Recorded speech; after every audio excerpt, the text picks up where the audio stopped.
Operation సింధూర్లో ఎన్ని Rafales కూలిపోయాయి? Doklam సరిహద్దులో ఎంతమంది చైనా జవాన్లు చొరబడ్డారు? గల్వాన్లో మనవాళ్ళు ఎంతమంది దెబ్బలు తిన్నారు? సర్జికల్ స్ట్రైక్స్కు సాక్ష్యాలు ఏమైనా ఉన్నాయా? ఎయిర్ స్ట్రైక్స్కు ఎవిడెన్స్ ఏమైనా ఉందా? ఈ ప్రశ్నలు వింటుంటే మీకెవరు గుర్తొస్తున్నారు? రాహుల్ గాంధీ.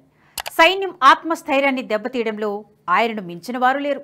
భారత విజయాలను కూడా రాజకీయాలకు వాడుకోవడంలో ఆయన దిట్ట. ఆయన అర్థం పర్థం లేని అనుమానాలకు సర్వోన్నత న్యాయస్థానం కాస్త గట్టిగానే జవాబిచ్చింది. గతంలో భారత భూభాగాన్ని చైనా ఆక్రమించిందని రాహుల్ గాంధీ చేసిన వ్యాఖ్యలపై సుప్రీంకోర్టు తీవ్ర ఆగ్రహం వ్యక్తం చేసింది.